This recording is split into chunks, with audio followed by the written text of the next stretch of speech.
അഹമ്മദാബാദിലേക്കുള്ള മടക്കയാത്രയിലാണിപ്പോൾ. അതിനിടെ ഗോദ്രയും സന്ദർശിക്കണം. അവിടേക്ക് 37 കിലോമീറ്റർ. കാർ ഗോദ്രയോടടുക്കുമ്പോൾ ഹൈവേയുടെ ഇരുവശത്തും വലിയ ഫാക്ടറികളുടെ നിർമ്മാണം നടക്കുന്നത് കാണാം. ഗുജറാത്തിന്റെ വ്യവസായ കുതിപ്പിന്റെ സൂചകങ്ങൾ. ഗുജറാത്ത് കലാപത്തിന് മുൻപ് അത്രയൊന്നും പ്രശസ്തമല്ലാത്ത ഒരു ചെറു പട്ടണമായിരുന്നു ഗോദ്ര. എന്നാൽ ഇന്ത്യയെ ഇളക്കിമറിച്ച ഒരു കലാപത്തിന് നാന്ദി കുറിച്ച പ്രദേശമെന്ന നിലയിൽ ഇന്നവിടം കുപ്രസിദ്ധമാണ്. കാർ ഗോദ്രയിലേക്ക് പ്രവേശിച്ചു. ശാന്തമായ ഒരു പട്ടണം. ഗുജറാത്തിലാകമാനം ആളിപ്പടർന്ന കലാപാഗ്നിയുടെ ആദ്യ സ്ഫുരണമുണ്ടായത് ഇവിടെയാണെന്ന് ഇപ്പോൾ തോന്നില്ല. ആധുനിക ഇന്ത്യയുടെ ചരിത്രത്തിലെ കറുത്ത അധ്യായമാണ് 2002 ഗുജറാത്ത് വർഗീയ കലാപം. ഹിന്ദുക്കളും മുസ്ലിങ്ങളും ചേരിതിരിഞ്ഞ് കലാപത്തിലേർപ്പെട്ടപ്പോൾ 1044 പേർ മരിച്ചെന്നാണ് ഔദ്യോഗിക കണക്ക്.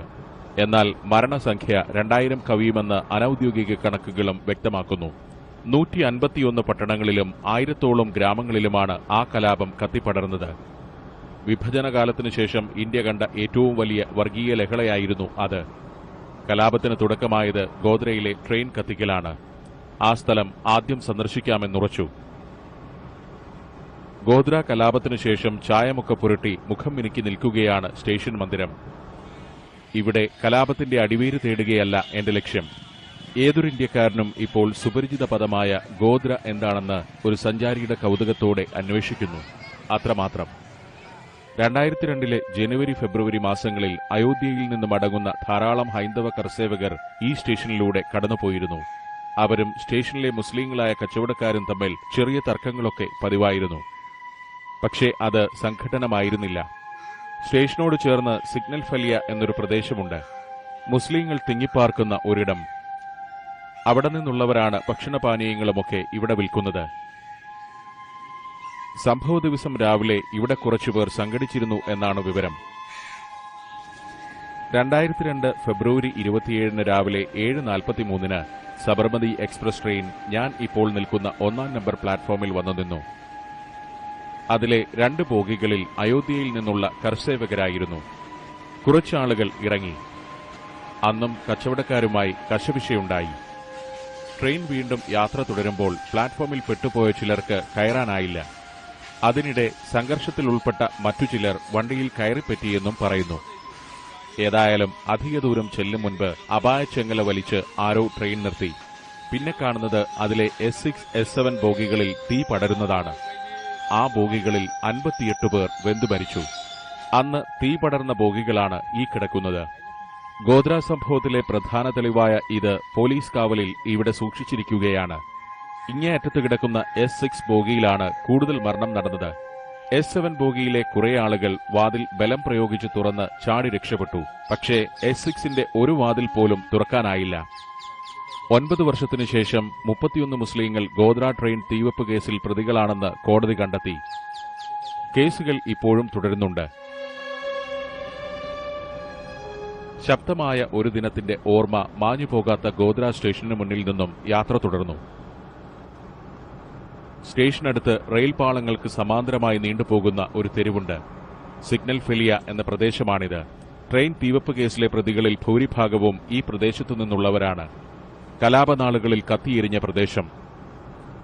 അന്നിവിടം കടകൾ തിങ്ങിയ ഇടുങ്ങിയ തെരുവായിരുന്നു.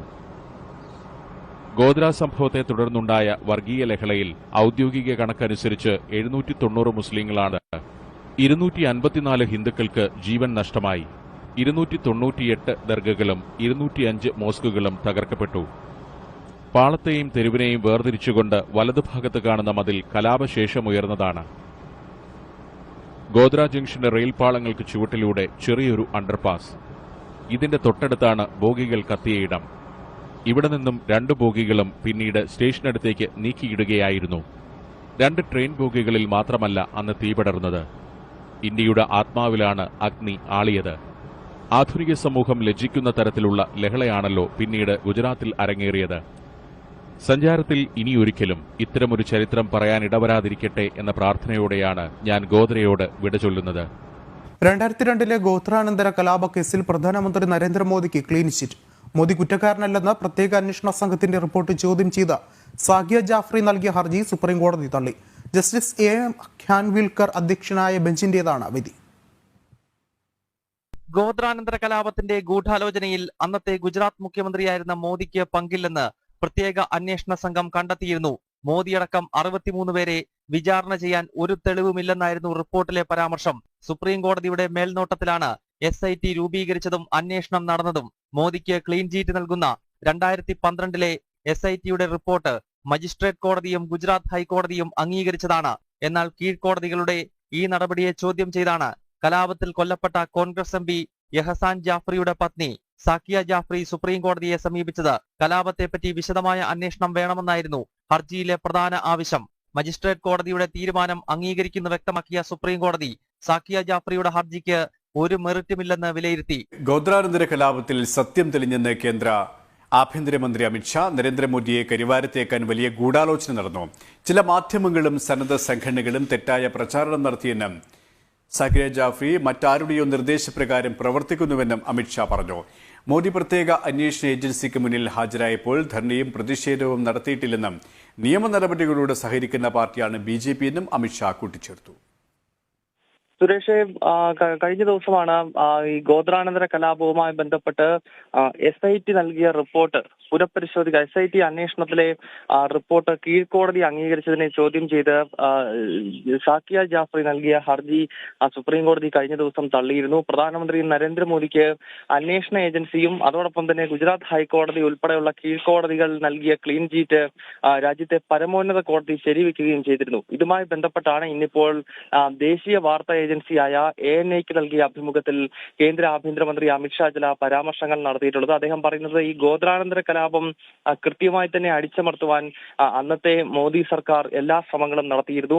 പട്ടാളത്തെ ഉൾപ്പെടെ ഇറക്കിക്കൊണ്ട് കലാപകാരികൾക്കെതിരെ ശക്തമായ നടപടി സ്വീകരിച്ചു. അതിനാലാണ് ചുരുങ്ങിയ ദിവസങ്ങൾ കൊണ്ട് ഈ കലാപം ഇല്ലാതാക്കാൻ സർക്കാരിന് സാധിച്ചത്. പക്ഷേ ദൗർഭാഗ്യവശാൽ ഒരു വിഭാഗം മാധ്യമങ്ങൾ, ഒപ്പം കോൺഗ്രസ് ഉൾപ്പെടെയുള്ള പ്രതിപക്ഷ പാർട്ടികൾ, കൂടാതെ സെതൽവാദിനെ പോലുള്ളവരുടെ NGOകൾ ഇവരെല്ലാം കേന്ദ്രീകരിച്ചുകൊണ്ട് ചില കള്ളപ്രചരണങ്ങൾ മോദി സർക്കാരിനെതിരെ നടത്തിയിരുന്നു. രാഷ്ട്രീയ ലക്ഷ്യം വെച്ചുകൊണ്ടാണ് ഇത്തരം NGOകളും ഒരു വിഭാഗം മാധ്യമങ്ങളും നുണപ്രചരണങ്ങൾ നടത്തിയത്. ഈ പ്രചരണങ്ങളെല്ലാം ഇപ്പോൾ ഇല്ലാണ്ടാകുന്നു എന്നാണ് കേന്ദ്ര ആഭ്യന്തരമന്ത്രി അമിത്ഷാ ചൂണ്ടിക്കാണിച്ചത്. ഒപ്പം അദ്ദേഹം വ്യക്തമാക്കിയ മറ്റൊരു ശ്രദ്ധേയമായ ഘടകമുണ്ട്.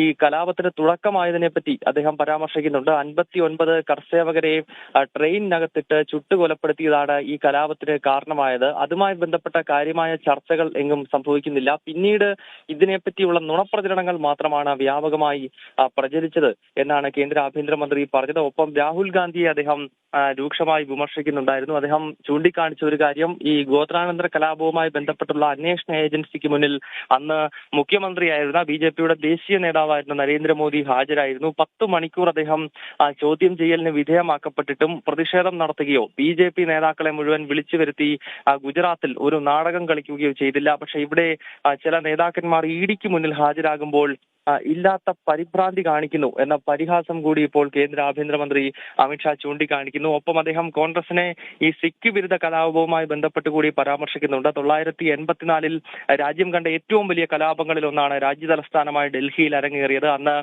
സിഖ് മതവിശ്വാസികളെ ഡൽഹിയിൽ കൂട്ടക്കുരുതി ചെയ്തപ്പോൾ ഒരു SIT പോലും രൂപീകരിക്കാൻ, ഒരു പ്രത്യേക അന്വേഷണ സംഘത്തെ പോലും രൂപീകരിക്കാൻ രാജ്യത്ത് അധികാരത്തിലിരുന്ന സർക്കാരുകൾ തയ്യാറായില്ല. പിന്നീട് പ്രത്യേക അന്വേഷണ സംഘത്തെ രൂപീകരിച്ചതുപോലും മോദി സർക്കാർ 2014-ൽ അധികാരത്തിലേറിയതിനു ശേഷമാണ്. അതിനാൽ ഗോത്രാനന്തര കലാപത്തെ മാത്രം ഉയർത്തിപ്പിടിച്ചുകൊണ്ട് നടത്തിയ പ്രചരണം അത് നരേന്ദ്രമോദിയുടെ രാഷ്ട്രീയ ഭാവി ഇല്ലാതാക്കാൻ വേണ്ടിയായിരുന്നു. ടിസ്റ്റ സെതൽവാദിനെ പോലുള്ളവർക്ക് UPA സർക്കാരിന്റെ ഭാഗത്തു നിന്നും വലിയ തോതിലുള്ള ധനസഹായം ഉൾപ്പെടെ ലഭിച്ചിരുന്നു. ഈ പശ്ചാത്തലത്തിലാണ് ഇത്തരം പ്രചരണങ്ങൾ നടത്തിയത് എന്നും കേന്ദ്ര ആഭ്യന്തരമന്ത്രി ഈ അഭിമുഖത്തിൽ വിമർശിക്കുന്നുണ്ട്. സുരേഷ്.